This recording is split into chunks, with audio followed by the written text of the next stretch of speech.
असलियत पे आई, असलियत पे आई यार, मेरे लिए चलेगा यार। सुनो, सना खान को तो आप सभी लोग जानते ही होंगे। अभी जो लेटेस्ट उनका जो पॉडकास्ट आया था उसमें एज अ गेस्ट संभावना सेठ को बुलाया गया था, और उस दरमियान उन्होंने जो उनसे बातें बोली है, जो संभावना सेठ है खुद ब्लॉगर है, खुद कंटेंट क्रिएट करती है, तो उन्होंने अपने ब्लॉग में उससे बिहाइंड द सीन का भी चीज़ें ली थी, और उसके अंदर उन्होंने जो चीज़ें बोली थी उनको फोर्सफुली ये कहना कि आप हिजाब पहन लो, आपने ये क्या पहन लिया है, ना सलवार है ना नीचे का पैजामा है, तो ये सारी चीज़ें क्या पहनी, ये सारी चीज़ें उन्होंने बोली है। भले ही उन्हें बहुत ही हंस हंस के ये चीज़ें बोली है, मतलब ये बहुत ही कैजुअल तरीका था कि अपने रिलीजन किसी और के ऊपर थोपने का। यहाँ पर संभावना उन्होंने दोनों ने बिग बॉस एक साथ में किया था, और यहाँ पर किसी भी रिलीजन को छोटा दिखाना या बड़ा दिखाने की कोई बात ही नहीं है। अगर आप अपने रिलीजन से बहुत ज़्यादा प्यार करते हो, उसकी अवेयरनेस आप फैलाना चाहते हो, इसका ये मतलब नहीं कि आप किसी और को नीचे दिखाए और आप उसको ज़बरदस्ती आप इस ये क्लोथ क्यों नहीं पहने, आपने वो क्लोथ क्यों नहीं पहने, ये सारी चीज़ें आप बुलाए। आपके पॉडकास्ट में आप किसी और को बुलाती है जो कि वो नॉन मुस्लिम है, और उसके ऊपर आप उनको ज़बरदस्ती बोलते हैं कि हिजाब पहनो, उनको लेके आओ हिजाब। आप उनका वीडियो देख लो ये वाला, जो कि उसमें ज़बरदस्ती ये सारी चीज़ें वो उनको ये क्यों पहना नहीं, वो क्यों पहना नहीं, ये सारी चीज़ें वो ज़बरदस्ती उनको बुला रही है।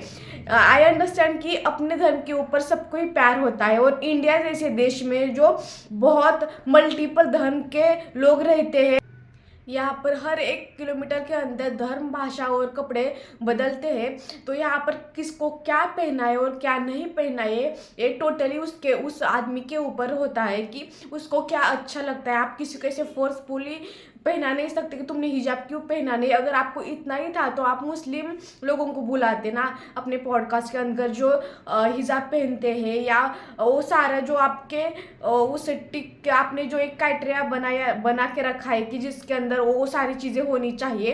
अगर किसी ने आपको कल अगर जो संभावना सेठ है उन्होंने अपने चैनल पे आपको बुलाया और उन्होंने आपको बोला कि आप टिकली लगाओ, ये करो, आपने ऐसे बाल खुले छोड़ो, क्या आप करोगे? बिल्कुल भी नहीं करोगे, क्योंकि सबकी अपनी अपनी एक पहचान होती है, सबकी अलग आइडेंटिटी होती है, तो आप किसी किसी के ऊपर कुछ भी फोर्स नहीं कर सकते हैं। तो ये सारी चीज़ें बहुत गलत चीज़ें हैं। आप सोशल मीडिया पे ऑनलाइन इतने सारे कैमरों के बीच के अंदर आप ऐसी चीज़ें बोल सकते हो, और ये तरीका बहुत ही कैजुअल था। उसके नीचे के आप कमेंट्स देख सकते हो जिस तरह से उन्हें ट्रोल किया जा रहा है, क्योंकि यहाँ पर किसी ने भी आपके धर्म के बारे में कभी कोई कुछ गलत बोला ही नहीं। कमेंट देखो कि अगर अपने धर्म के बारे में प्यार है, इसका मतलब ये नहीं किसी और के धर्म के लिए बहुत सारी चीज़ें गलत बोलना।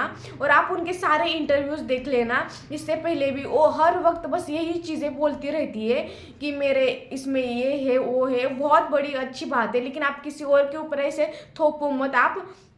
आप एक उनका ये देख लो कि जब वो रुबीना के इंटरव्यू में गई थी, उनके शो में, उनके पॉडकास्ट में गई थी, तब भी वो बहुत सारी चीज़ें अपने धर्म के बारे में बोल रही थी। तो अच्छी चीज़ है कि अपने धर्म के बारे में प्यार होना, लेकिन आप रुबीना के सामने ये सारी चीज़ें बोल रहे थे कि लोग कैसे ऐसे छोटे कपड़े पहन लेते, उनके माँ बाप, उनके पति कैसे उनको प्रेज करते इस बात के लिए कि कोई आपको बोलता है हॉट लग रहे हो, तो आप ऐसे कैसे वो कमेंट ले सकते हो। ये सारी चीज़ें वो रुबीना के सामने बोल रही थी। जो रुबीना आपने बिग बॉस के अंदर उन्हें देखा होगा या ऐसे भी देखा होगा, उस पॉडकास्ट में देखा होगा, उन्होंने जो ब्लाउज पहना था या जो उन्होंने उनका ड्रेसअप था, आउटफिट था, कितना बोल्ड था। उन्होंने साड़ी पहनी थी जो कि बहुत ज़्यादा अच्छी लग रही थी, लेकिन वहाँ पर वो उन्हीं के पॉडकास्ट में जाके, लेकिन यहाँ पर जो रुबीना ने उस चीज़ को बहुत ग्रेसफुली और बहुत कामनेसली उसको अच्छे से उस चीज़ को लिया है ना, मतलब उसने कुछ भी इंसल्ट नहीं की, इतनी कामली उनकी सारी बातें सुनी। और उन्होंने, अगर यहाँ पर रुबीना भी बोल सकती थी ना उनका कि तुमने ये क्यों नहीं पहना, ये क्यों नहीं किया, ये सारी चीज़ें उन्होंने बोली क्या? बिल्कुल भी नहीं बोली। As a guest, as a individual person, सबको अपनी एक खुद की पहचान होती है, और सबको इस इंडिया में सबको हक है कि अपने हिसाब से चीज़ें करने का, जो अब खुद को लगता है वही चीज़ें करने का, पहनने का। तो ये सारी चीज़ें ज़बरदस्ती की करना। और सना जब ये सारी चीज़ें जब सना की बाहर निकलती है ना, उससे पहले कि उसकी जो लाइफ थी ना 20s की 30s की जो लाइफ थी ना, उसके बारे में शायद वो खुद भूल चुकी है, जो लोगों को अभी ज्ञान दे रही है जिस तरह से उनके जो हम फिल्म देख सकते हैं, उन्होंने बिग बॉस जैसा शो किया था जो इतना कंट्रोवर्शियल शो था, या उनकी लव लाइफ भी बहुत ज़्यादा कंट्रोवर्शियल हो चुकी थी, जो मेलविन उनका बॉयफ्रेंड था उनके साथ। तो ये सारी चीज़ें कोई किसी को भी पास के ऊपर जज नहीं करते हैं, लेकिन जो हम आज बोल रहे हैं ना, कल हमने वो चीज़ें की है और आज हम इतना ज्ञान दे रहे हो, तो ये तो कहीं ना कहीं गलत चीज़ है ना। वो यहाँ पर उनका फास्ट लाइफ में उन्होंने ऐसी ऐसी मूवीज़ की है, मतलब उनकी मूवीज़ आप देख सकते हो, वहाँ पर उन्होंने इतने बोल्ड स्टेटमेंट दिए कि बस 2-3 किस के लिए मैं पूरी अच्छी स्क्रिप्ट वाली मूवी क्यों गवा दूँ, या बिग बॉस के शो के अंदर जो उन्होंने चीज़ें की, तो बहुत सारी कंट्रोवर्सी उनकी लाइफ में हो चुकी थी। और ये सारी चीज़ें करने के बाद उन्हें उतना फेम तो नहीं मिला। उन्होंने सलमान खान के साथ मूवी की, या उनका जो सीन था उसके बाद भी उनको उतना फ्रेम नहीं मिला जितना उन्हें अब मिलता है। और उन्होंने अपना एक स्टेटमेंट दिया था जब वो शादी भी कर रही थी कि मैं ये इंडस्ट्री छोड़ रही हूँ, अभी इन सबसे दूर जा रही हूँ। लेकिन अगर सच में अगर आप दूर जा रही होती तो यहाँ पर यूट्यूब ये भी एक इसी इंडस्ट्री का भाग है, हिस्सा है, तो यहाँ पर आप ये भी नहीं करती। अगर आप अपने धर्म को इतना मानती है ना, तो उस धर्म के अंदर एब्रोज करना अलाउड नहीं, कोई भी स्किन के ऊपर ट्रीटमेंट करना अलाउड नहीं, बोटॉक्स करना अलाउड नहीं है, मेकअप करना भी अलाउड नहीं है, और अपना चेहरा दिखाना भी अलाउड नहीं है। तो ये सारी चीज़ें आप अपने कन्वीनियंस के हिसाब से चेंज करती है, ये कहाँ तक राइट है। और एक क्लिप थी जिसके अंदर उन्होंने एक एयरपोर्ट का क्लिप था जिसके अंदर वो अपने शोहर को उन्हें बुलाना था, और वहाँ पर वो उनका नाम नहीं लेना चाहती थी, क्योंकि उनके हिसाब से उस धर्म के अंदर पति का नाम लेना या औरतों का ऊंचा बोलना गलत माना जाता है। और वो शायद भूल चुकी है कि सारी चीज़ें रिकॉर्ड होती है, क्योंकि उनके ब्लॉगिंग के थ्रू सारी चीज़ें रिकॉर्ड होती है। और ब्लॉग के अंदर उन्होंने 100 दफ़ा अपने पति का नाम लिया है। तो ये सारे अपने कन्वीनियंस के हिसाब से वो चीज़ें करती है। और उसके बाद वो बच्चों वाली बात की, जितने चाहे उतने बच्चे पैदा करना चाहिए, मतलब वो अल्लाह की देन होती है, वैसा उनका कहना था। ये कहा मतलब यहाँ पे कोई लॉजिक है ही नहीं। किसी धर्म के लिए गलत बोलना वो चीज़ गलत ही है, लेकिन यहाँ पर कितने भी बच्चे पैदा करना ये अच्छी चीज़ होती है, ऐसा उनका कहना था। और उन्हें बहुत सारे बच्चे चाहिए। अरे भाई, हम इंडिया में रहते हैं, जो इंडिया पॉपुलेशन के मतलब लोक संख्या के मामले में अभी चाइना को भी पीछे छोड़ के एक नंबर पे आ चुका है, और उसी इंडिया में आप रहती है और वहाँ पर आप ये सारी चीज़ें बोल रहे हैं कि कितने भी बच्चे हम पैदा कर सकते हैं क्योंकि वो अल्लाह की देन है। मतलब क्या ही बोले अभी उसके ऊपर, जाने दो, अभी वो तो खुद का उनका पर्सनल मामला है।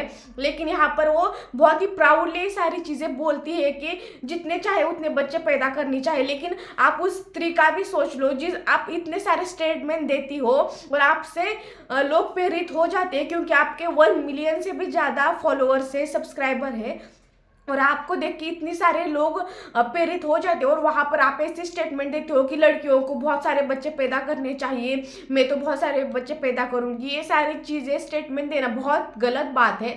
अरे इंडिया की पॉपुलेशन भी छोड़ो, लेकिन उस स्त्री का मतलब उसकी वो चीज़ के बारे में तो सोचो। आप खुद एक स्त्री हो के ये सारी चीज़ें बोलती हो और आप प्राउडली वो सारी चीज़ें बोलती हो। यही प्रॉब्लम है कि आप प्राउडली बोलती हो, आप उस चीज़ का कोई रिग्रेट भी नहीं है। तो ये सारे as a creator, as a YouTuber आपका एक जिम्मेदारी रहता है कि लोगों को ऊपर सही और अच्छी इन्फॉर्मेशन देना, और आप ये सारी चीज़ें बोल के बहुत ही ज़्यादा निगेटिव वे में ये सारी चीज़ें बोलते हो और बहुत प्राउडली बोलते हो। ये बहुत मेरा पॉइंट ऑफ व्यू से तो बहुत ज़्यादा गलत चीज़ है, क्योंकि आपके 1 मिलियन से भी ज़्यादा फॉलोअर्स है जो आपको देख के बहुत सारी चीज़ें करना चाहते हैं। तो आपका एक अगर आपको अपने धर्म के बारे में बहुत प्यार है, बहुत आप उसको बिलीव करती है, बहुत स्ट्रांगली बिलीव करती है और आप उसको बहुत आगे लेना चाहती है, अगर ऐसी ही बात है तो इसका मतलब ये नहीं कि आप किसी और के धर्म को नीचे गिराए या आप जानबूझ के और बहुत ही प्राउडली किसी और को बोले कि आपने हिजाब क्यों नहीं पहना, आप ये क्यों किया, और आप ऐसे किसी शॉर्ट कपड़े पहन सकते हो, आपको कुछ नहीं लगता क्या। ये सारे स्टेटमेंट बहुत ज़्यादा गलत है और ये सारी चीज़ों की वजह से बहुत लोग आपसे प्रेरणा लेके यही चीज़ें करते हैं। तो आपको एज ए यूट्यूबर इस बात का ध्यान रखना पड़ता है, क्योंकि अगर आज मैं हिंदू हूँ तो मैं ये सारी चीज़ें नहीं बोलूँगी कि आपको टिकली लगानी चाहिए, आपको बाल खुले छोड़ने चाहिए या आपको ये करना चाहिए, क्योंकि आपका अलग बिलीव हो सकता है, हमारा अलग बिलीव हो सकता है। तो उसके ऊपर यहाँ पे कोई धर्म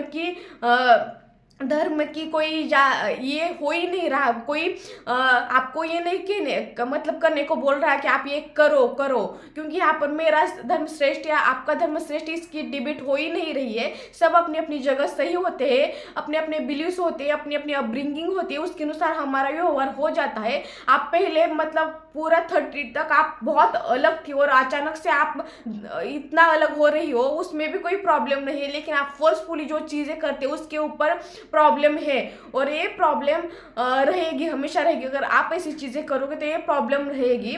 तो बस किसी धर्म को लेके कोई भी यहाँ पर इस वीडियो के अंदर कुछ गलत बोला ही नहीं जा रहा, बस एक इंसान की सोच के ऊपर बोला जा रहा है। और वो जो सना खान है उनकी सोच के ऊपर वो इसके ऊपर ये वीडियो बनाया जा रहा है, किसी धर्म के खिलाफ बिल्कुल भी नहीं है। तो इससे किसी की धर्म को ठेस पहुंच रही है ना, तो उसके लिए आई एम सो सॉरी। लेकिन मैंने बस सना खान का जो व्यवहार था उसके ऊपर ये सारी चीज़ें बोली है। वीडियो में बस इतना ही। वीडियो पसंद आए तो लाइक शेयर सब्सक्राइब करना मत भूलना और इसके ऊपर आपका ओपिनियन क्या है वो कमेंट सेक्शन में ज़रूर बताना।